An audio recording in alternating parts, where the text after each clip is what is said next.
बच्चों एक चीज़ देखो, हमने ऑब्जेक्ट ऑफ मैनेजमेंट यानी ऑब्जेक्टिव ऑफ मैनेजमेंट, ध्यान रखना बहुत ज़्यादा इंपॉर्टेंट है कि ऑब्जेक्टिव ऑफ मैनेजमेंट के क्वेश्चंस बहुत आते हैं एग्जाम के अंदर और केस स्टडी भी बनती हैं इसके ऊपर, ठीक है। तो इसलिए ध्यान से पढ़ना इसको, क्योंकि लास्ट वीडियो में हमने जो कवर किए थे वो क्या थे, फीचर ऑफ मैनेजमेंट, और फीचर्स में मैंने उनके कोड वर्ड बताए थे आपको। क्या था code word? DIG general management, general manager. General manager से क्या था? Goal oriented and multi dimension. और DIG से क्या था? याद दिलाओ जरा। I से इंटेंजिबल था, D से डायनामिक था, और G से क्या था? ग्रुप एक्टिविटी, और P से प्रोग्रेसिव था। तो याद हो जाएंगे हमें आसानी से। General manager, goal oriented, multi dimension, DIG का बताओ फिर दोबारा से, है ना, रिपीट करो इसको ऐसे ही, ठीक है। तो DIG मतलब डायनामिक, इंटेंजिबल, ग्रुप एक्टिविटीज, ठीक है, हो जाएंगे याद। ऑब्जेक्ट ऑफ मैनेजमेंट पर आते हैं, जल्दी से ध्यान से पढ़ो। हमारे ऑब्जेक्टिव क्या होते हैं?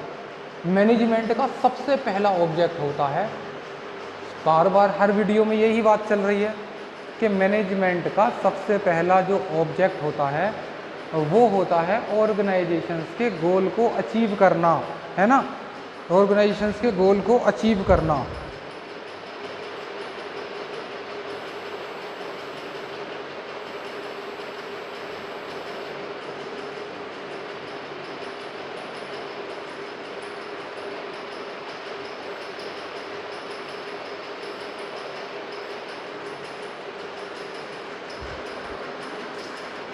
तो हम देखें ऑब्जेक्ट ऑफ मैनेजमेंट,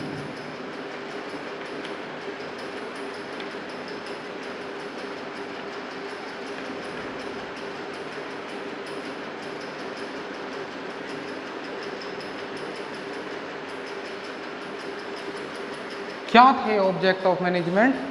जल्दी से निकाल लें। एक तो था हमारा ऑर्गेनाइजेशनल ऑब्जेक्ट, एक था सोशल ऑब्जेक्ट, और एक था पर्सनल ऑब्जेक्ट। लिख लें इसको।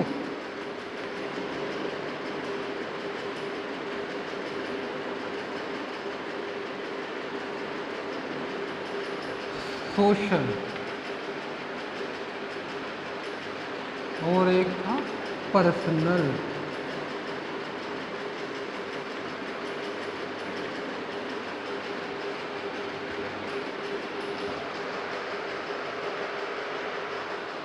सबसे पहले ऑर्गेनाइजेशनल ऑब्जेक्ट पर आते हैं। तो जो ऑर्गेनाइजेशन होती है उसका ऑब्जेक्ट क्या होता है? उसका ऑब्जेक्ट होता है प्रॉफिट कमाना, है ना, और अपने आप को ग्रोथ करना। जो ऑर्गेनाइजेशन आज हमने बनाई है उसकी ग्रोथ होती रहे, उसका एक ये दो ऑब्जेक्ट होते हैं। तीसरा ऑब्जेक्ट होता है मार्केट में बने रहना, सर्वाइवल, ठीक है। पहले सर्वाइवल को ही लेते हैं।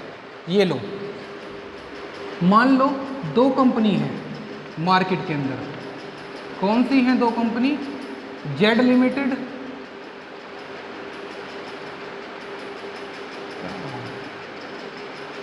और एक्स लिमिटेड। क्या काम करती हैं ये मैं चलो छोड़ो। कोक, थम्स अप और पेप्सी, ये बहुत चल रही है ना।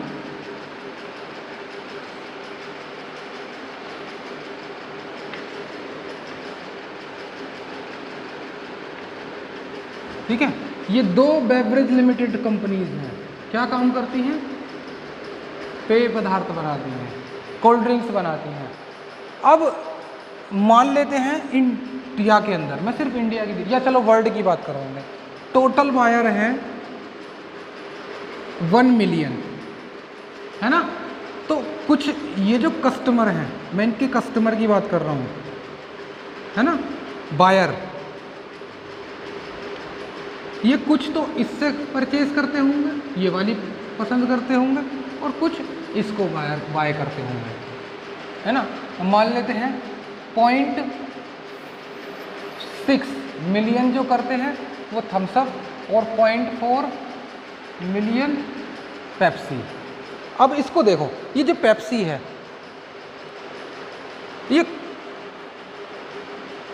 इसको आगे बढ़ना है, मतलब अपने आप को सरवाइव करना है। कमज़ोर है ना इसके सामने थम्स अप के, देखो ये 4 मिलियन कस्टमर है 0.4 और इसके 0.6 मिलियन कस्टमर है। तो इसको क्या करना है, इसके सामने टिके रहना है और ये सोच रही है कि मैं अपनी बिजनेस की ग्रोथ करूं। अगर ग्रोथ करना चाहती है ये, भाई इसे तो टिके रहने की जरूरत ही नहीं, तो पहले ही टिकी हुई है, ज़्यादा कस्टमर है इसके पास, मार्केट शेयर ज़्यादा है, तो इसको अपने बिजनेस को आगे बढ़ाना है। कैसे बढ़ाएगी, कस्टमर गेन करने होंगे।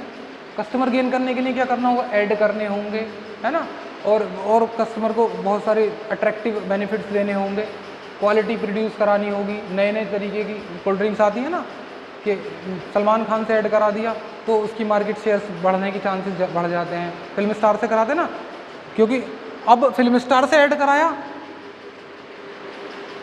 मार्केट शेयर कब बढ़ेंगे, टोटल तो हमारे पास 1 ही मिलियन है बायर, पूरी दुनिया में 1 ही मिलियन लोग कोल्ड ड्रिंक पीते हैं, हम ये मानकर चल रहे हैं, तो इसके कब बढ़ेंगे। अगर मानो इसके 0.6 से 0.7 हुए तो इसके ही तो यहाँ पर आएंगे, यानी इसके कम हो गए ना, इसके डिग्री हो जाएंगे, 0.3 रह जाएंगे। तो इसको भी तो डर लगा पड़ा है, इसने सलमान खान से ऐड करा लिया, ये भी किसी फिल्म स्टार को लेकर आएगा। तो इसको टिके रहने के लिए पॉलिसीज़ बनानी होती है मैनेजमेंट को। इसके मैनेजमेंट को ये सोचना है कि इसके सामने कैसे डटा रहूँ और कैसे मैं अपने बिजनेस को ग्रोथ कराऊँ। भाई कमज़ोर है इसका बिजनेस इसके सामने, तो एक तो इसको ग्रोथ करानी होगी। अगर ये ग्रोथ कराएगा तो इसके बायर कम होंगे, ये ग्रोथ करेगा तो इसके बायर कम होंगे, है ना। तो कुल मिलाकर एक दूसरे के सामने मार्केट में कंपटीशन में बने रहना, दैट इज़ कॉल्ड सर्वाइवल।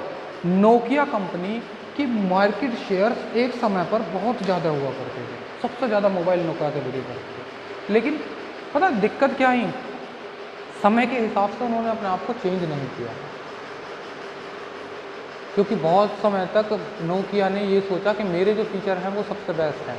और एंड्रॉयड उस समय पर लॉन्च हुआ, नोकिया ने सोचा कि मैं एंड्रॉयड नहीं करूँगा, तब उसने एक लूमिया फ़ोन लॉन्च करा था और उसमें पर विंडो फंक्शन ही चल रहे थे, और उसने बिल्कुल मना कर दिया कि मैं एंड्रॉयड का यूज़ नहीं करूँगा। लेकिन कस्टमरों को क्या पसंद आया, एंड्रॉयड पसंद आया, और यानी समय के हिसाब से उसने अपने आप को चेंज नहीं किया और वो मार्केट से बाहर हो गया, सर्वाइव नहीं कर पाया, है ना। तो सर्वाइवल ऑब्जेक्ट भी मैनेजमेंट का ही होता है, जिसको ऑर्गेनाइजेशन ऑब्जेक्ट कहते हैं। प्रॉफिट कमाना ये दूसरा ऑब्जेक्ट है, और ग्रोथ और सर्वाइवल ये आपस में चल रहे हैं ना।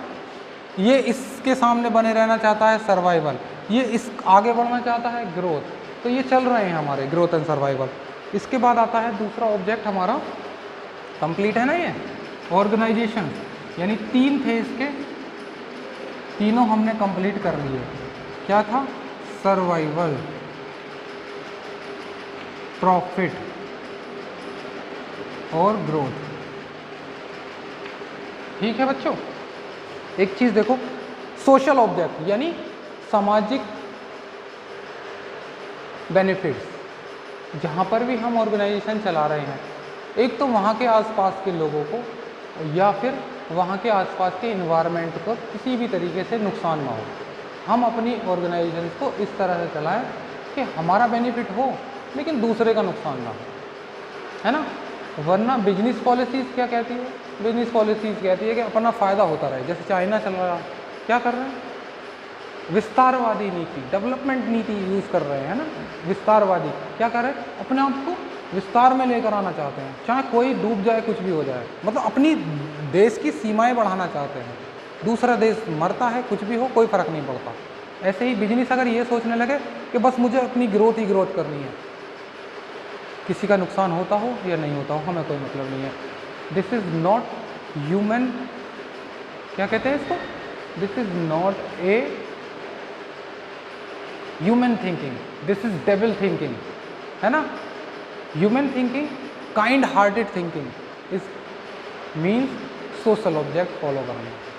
हमको सोशल ऑब्जेक्ट के लिए अपने नेचुरल इन्वायरमेंट, ये तो इंसानों की बात होगी, हम जहाँ ऑर्गेनाइजेशन लगा रखे वहाँ के जंगल काट दिए, बिल्कुल पेड़ पौधों को बिल्कुल ख़त्म कर दिया, है ना। तो ये क्या था, ये सोशल ऑब्जेक्ट नहीं है। मूवी आई थी रोबोट 2.0, क्या था उसमें, वो जो व्यक्ति था अक्षय कुमार जिसने रोल प्ले करा था, वो क्या कर रहा था, वो सोशल ऑब्जेक्टिव तो फॉलो कर रहा था, यानी वो इंसानों के लिए नहीं, वो चिड़िया पक्षियों के लिए लड़ रहा था। वो कह रहा था ये दुनिया सिर्फ हमारी नहीं है, इस पर अधिकार जितना हमारा है इतना ही बाकी जीव जंतुओं का है। तो ऐसे ही बिजनेसमैन को ये सोचना चाहिए, ऑर्गेनाइजेशन को ये सोचना चाहिए कि जहाँ मैं वर्क कर रहा हूँ उस जगह पर जितना अधिकार हमारा है इतना ही बाकी सब लोगों का है। देखो, social object of organization deal with the community of the organization toward the society. The business organization are the part of society, यानी ये समाज के पार्ट होते हैं। They earn by using the resources society, so they must do something for the society. यानी ये कह रहे हैं कि बिजनेस किससे कमाता है, वहाँ के आसपास के लोगों को सेल करता है गुड्स, जब भी तो कमाता है, तो उनका नुकसान क्यों करें हम, है ना। तो ये सब कुछ है हमारे पास। देखो क्या क्या आते हैं सोशल ऑब्जेक्ट में। अब मैंने वैसे सोशल थिंकिंग बता दी। अब बिजनेस का ऑब्जेक्ट, पहली बात तो ये है कि जो ऑर्गेनाइजेशन जिस प्रोडक्ट को लॉन्च कर रही है उस प्रोडक्ट को जिस तरह से डिफाइन किया है, उसकी क्वालिटी जो बताई गई है वही क्वालिटी हम प्रोवाइड करें। जैसे बहुत सारे गुड्स ऐसे आते हैं जिनका एडवर्टीजमेंट करते समय उसकी वैल्यू जो है बढ़ा चढ़ा कर पेश कर देते हैं, और मार्केट में क्या होता है, जब बायर खरीद लेता है वो सोचता है हमारे साथ तो फ्रॉड हो गया, बताया कुछ है और निकला कुछ है ना।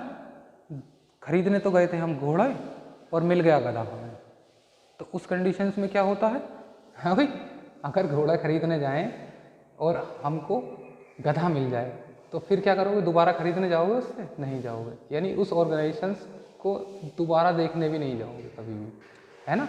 जैसे आपने देखा होगा कुछ फूड प्रोडक्ट आते हैं और फूड प्रोडक्ट के पीछे उसके कंटेंट वगैरह बिल्कुल प्री डिफाइन लिखे होते हैं। एक्चुअल में अगर कंपनीज ने, किसी भी कंपनी ने अपने प्रोडक्ट के ऊपर जो डिफाइन किया हुआ है वही होना चाहिए, ये सोशल ऑब्जेक्ट करता है। यानी कहते हैं कि हम अपने कस्टमर को जो बता रहे हैं वही दें। कपड़े की दुकान पर जाते हैं, सेलर क्या करता है, बढ़ा चढ़ा कर ये वाला लगो पहनो, है ना, ये वाली शर्ट ले लो, बिल्कुल सलमान खान की तरह लगोगे, और घर जाकर देखते हैं तो क्या बन जाते हैं भाई, घर जाकर देखते हैं अरे यार हम तो लुट गए वहाँ पर, इसने तो हमें महंगा दे दिया। मीन्स क्या करा, उसने सोशल ऑब्जेक्ट फॉलो नहीं किया। कस्टमर कहता है सेलर को जो भी क्वालिटी दिखा रहा है एक्चुअल में वही बताए, है ना। Supply of quality of products at reasonable price है, और अगर क्वालिटी दे रहा है इसका मतलब ये नहीं कि लूट लें हम, है ना। Contribution toward the desirable civil activities, सिवाइज एक्टिविटीज़, है ना। जनरेशन ऑफ इकोनॉमिक वेल्थ, है ना। इकोनॉमिक वेल्थ क्या कह रहे हैं, देश के डेवलपमेंट में हमें भी तो फ़ायदा करना चाहिए। जैसे एम्प्लॉयमेंट जनरेट करना होता है, इसमें क्या होता है, इकोनॉमिक वेल्थ जनरेट हो रही है, देश का एम्प्लॉयमेंट अगर आगे बढ़ रहा है, अगर हमने कोई फैक्ट्री लगाई, हमने लोगों को एम्प्लॉयमेंट प्रोवाइड करा दिया, तो उससे क्या होगा, हमने वहाँ के जो इकोनॉमिक वेल्थ है उसको जनरेट कर दिया, ठीक है। जीडीपी, नेशनल इनकम में हमने कॉन्ट्रीब्यूशंस किया, तो ये क्या है, ये हमारा सोशल ऑब्जेक्टिव तो है। Generation of employment opportunity, financial support to the community, financial support to the community, यानी कुछ कंपनीज क्या करती हैं अपने एम्प्लॉइयों को या अपने लोकेलिटीज वालों को, जैसे अभी सिंभावली शुगर मिल का एक एग्जांपल है कि अगर हम मार्केट से शुगर खरीदते हैं तो मान लेते हैं शुगर 30 रुपीज़ पर केजी मिलती है ना, जो भी रेट होंगे 30, 35, मुझे नहीं पता, मैं एग्जांपल लेकर चल रहा हूँ कि 30 रुपीज़ पर केजी चल रहे हैं। लेकिन जो फार्मर्स सिंभावली शुगर मिल्स को शुगर कैन प्रोवाइड कराते हैं, यानी गन्ना देकर आते हैं उन किसानों को, क्योंकि उन किसानों से गन्ने लेकर वो चीनी बनाते हैं और इनकम कमाते हैं, तो वो उनके कनेक्टिविटी में आए नहीं आए, तो वो मिल उन किसानों को फैसिलिटी प्रोवाइड करती है कि उनको जो चीनी मार्केट में बेच रहे होंगे, यानी अगर शुगर मिल मार्केट में 30 रुपये किलो बेच रही होगी तो वो उन किसानों को 30 रुपये या 30 से कम में प्रोवाइड कराती है ना। तो ये क्या है, ये फाइनेंशियल सपोर्ट होती है। और दूसरा फाइनेंशियल सपोर्ट ये भी हो सकती है कि उनको लोन प्रोवाइड कराए लोअर इंटरेस्ट पर, तो ऐसे कुल मिलाकर पैसे से संबंधित बेनिफिट्स प्रोवाइड करा देती है। फूड ग्रेन प्रोवाइड करा देगी, जैसे आर्मी के अंदर जो हमारे सैनिक होते हैं उनके लिए कैंटीन फैसिलिटी होती है। क्या होती है कि वो कैंटीन टैक्सलेस होती है, यानी अगर वो फौजी व्यक्ति अगर बाहर से कुछ गुड्स प्रोडक्ट करता है या उसकी फैमिली कुछ गुड्स प्रोडक्ट करती है तो उसको वहाँ से कैंटीन से कम मिलेगा। तो ये क्या है, ये फाइनेंशियल फैसिलिटी तो है, तो उनको बेनिफिट दिए जा रहे हैं। और कौन सी फाइनेंशियल फैसिलिटी हो सकती है? Health facility. अगर कोई काम करने वाला व्यक्ति या आसपास के व्यक्ति कंपनी के आसपास जो रह रहे हैं, जो उनको बेनिफिट्स या कनेक्टेड है किसी ने डायरेक्टली या इनडायरेक्टली, वो उनको फैसिलिटी दे सकते हैं भाई, हॉस्पिटल्स लगाकर। कंपनी हॉस्पिटल लगा सकती है, रिलायंस के हॉस्पिटल हैं, बेनिफिट देते हैं। अगर कहीं और ट्रीटमेंट कराओगे तो उसका चार्ज ज़्यादा होगा, उनके यहाँ कराओगे तो बेनिफिट दे देते हैं। तो ये फाइनेंशियल सपोर्ट होती हैं, है ना। Using the environment friendly method, यानी ऐसे प्रोडक्ट बनाएं या ऐसी चीज़ों का यूज़ करा जाए जो वहाँ के इन्वायरमेंट को नुकसान ना दिया जाए। अब आप मॉल से जाओ, कोई गुड्स परचेज़ करो, जैसे वुडलैंड के शूज़ वगैरह या फिर लिकोपर या कुछ भी खरीदते हैं, तो हमको कैरी बैग मिलते हैं। वो कैरी बैग पहले पॉलीथीन के मिला करते थे, लेकिन अब वो जो है पेपर के मिल रहे हैं। क्यों? क्योंकि वो इको फ्रेंडली हैं। यानी जब हम कैरी बैगों को डिस्पोज करेंगे तो वहाँ के जो नेचुरल इन्वायरमेंट होगा उसको लॉस नहीं होगा। यानी अगर हम पॉलीथीन का यूज़ करते हैं तो वो कहीं ना कहीं नेचुरलिटी को नेगेटिव इफेक्ट देती है। तो पेपर यूज़ इको फ्रेंडली होते हैं, है ना। पर्सनल ऑब्जेक्ट, तो पर्सनल ऑब्जेक्ट में क्या आता है? सोशल ऑब्जेक्ट कंप्लीट है, पर्सनल ऑब्जेक्ट पर आ जाओ बेटा। पर्सनल जैसे व्यक्तिगत, पर्सनल होते हैं व्यक्ति, है ना। पर्सन, पर्सन से पर्सनल बनाना, क्या लिख दिया ये? ठीक है, चलो हिंदी में नहीं लिख रहे, ऐसे ही लिख लो, है ना। चलो, तो पर्सनल ऑब्जेक्ट में क्या कहते हैं? इंडिविजुअल ऑब्जेक्ट की बात हो रही है। इंडिविजुअल ऑब्जेक्ट रिलेट करता है हमारे काम करने वाले एम्प्लॉय के बारे में। क्या है उनके ऑब्जेक्ट? कि अगर कोई व्यक्ति हमारे यहाँ पर काम कर रहा है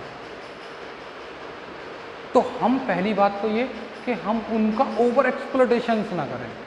मीन्स कि अगर हम उनको काम करा रहे हैं, मानो जैसे गोपाल जी डेयरी है, वहाँ काम करने वाले जो मजदूर हैं उनके पास कोई रास्ता नहीं है। अगर वो वहाँ काम नहीं करेंगे तो दूसरी कोई कंपनी नहीं है जो उनको काम पर रख सके, तो उनकी मजबूरी है काम करना।